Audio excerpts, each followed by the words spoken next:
Health and safety at work. Introduction to the module. This module will teach you what the Health and Safety at Work Act 1974 is and how it came into being.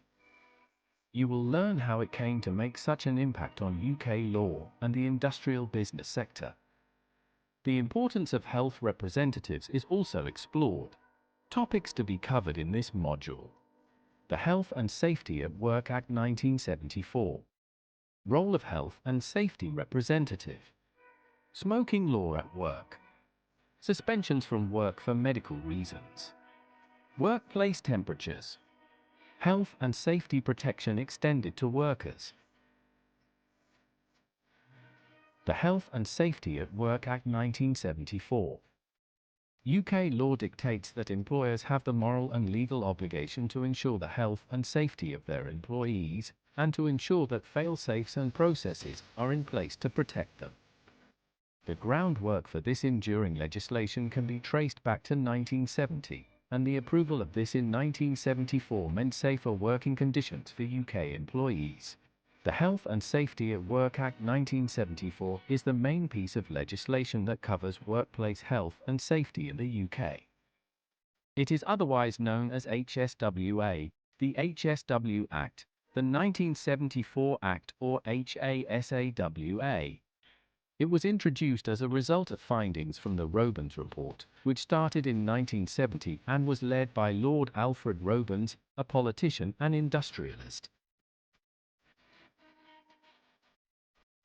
The purpose of the report was to combat the high level of accidents that were claiming the lives of British workers at that time and find out why they were occurring. The report found that safety laws were comprised of literally hundreds of different acts that did not complement each other, and where no one took responsibility. The report proposed that the safety laws were simplified and merged into one act. When the act was introduced in 1974, it had two major innovations. A. It established general rules across all areas of employment. B. Ensure that they were governed and enforced by the HSE, Health and Safety Executive, and local authorities. The law placed the onus on employers to protect employees and the general public, going as far to famously say their duties were to action these rules so far as is reasonably practical. Liability is also placed on those that perform maintenance on work premises and property. The Act installs a chain of responsibility where architects, designers, and suppliers are also responsible for the contributions to the work environment. Another innovation is the ruling that employers with over 5 employees on their workforce must have a health and safety policy in place and work to improve it continuously. The Act also places some responsibility for the employee's safety in their own hands and states that they must fully cooperate with employers in these matters. Role of Health and Safety Representative. According to HSWA, to help maintain the rules and regulations communication at a workplace, employees should have a designated health and safety representative who will act as a liaison between them and the employer. Each representative has a set of duties that they must perform, including investigating potential hazards in the workplace, investigating dangerous occurrences in the workplace, investigating complaints from employees regarding health and safety issues, present findings and requests to the employer and local authorities if necessary. Representatives can request that the employer establishes a health and safety committee to continually review policies. In addition to HSWA, the Health and Safety Consultation with Employees Regulations 1996 means that employers must consult with representatives before new technology is installed to ensure the safety of employees. Representatives have the right to take time off from their normal job for training or appropriate site visits. Smoking law at work. The Health Act 2006 introduced a smoking ban in England on the 1st of July 2007, making it illegal to smoke in all enclosed workplaces, including public buildings and public transport. This subsequently led to the following regulations and penalties being established.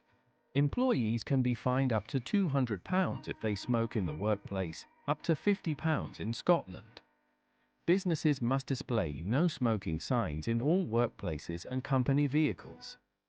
Employers must prohibit the act of smoking in the workplace, but rules regarding e-cigarettes are left to their discretion. Internal smoking rooms are not allowed by law. Employers can be fined up to £2,500 if they allow smoking to occur in the workplace and £1,000 for not displaying no smoking signs.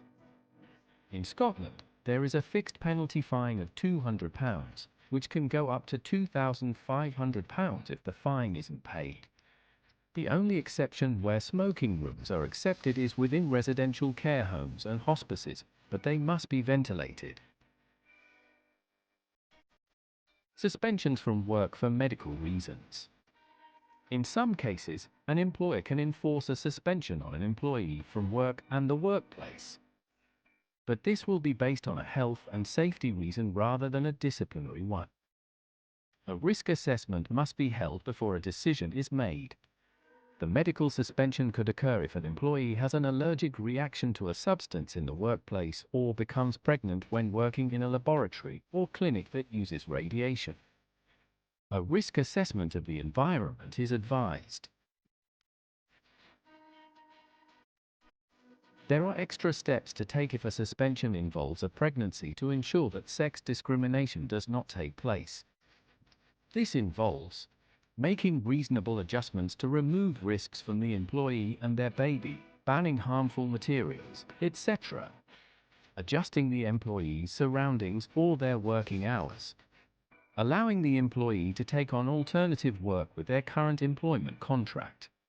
Place the employee under suspension, but continue to give them full pay until they can return to work. Regarding an employee's pay, they have the right to receive full payment in these circumstances, but this is not considered SSP, statutory sick pay, as a doctor's sign-off is not needed. However, they forfeit this right if they are a contractor or agency worker, refuse alternative work for no good reason, become unavailable when alternative work arises. Like any similar process, this action can be taken to an employment tribunal if the employee is unhappy with the result. Workplace temperatures. An employer has to ensure that his employees are as comfortable as possible during working hours. This extends to average temperatures in indoor workplaces. The UK law does not categorically state a standardized minimum or maximum temperature for premises, but scientific guidance suggests a minimum of 16 degrees Celsius, 13 degrees Celsius if strenuous physical work is involved, with no figure given for a maximum temperature limit, due to the variances in people's perception of heat. Despite this, employers must still keep the temperature at a level deemed comfortable by employees. Provide access to clean and fresh air. Respond to requests if an employee complains about the temperature in any room or building. Health and safety protection extended to workers. A recent amendment draft of the Employment Rights Act 1996, Protection from Detriment in Health and Safety Cases, Amendment, Order 2021 was published. Workers are protected for leaving their employer, refusing to return to work, or defending themselves against situations they believe pose a serious or imminent threat to themselves or others. The order came into force on the 31st of May, 2021. Workers will no longer be subjected to retaliation if they leave or refuse to return to work because they fear they are in severe and imminent risk as of this date.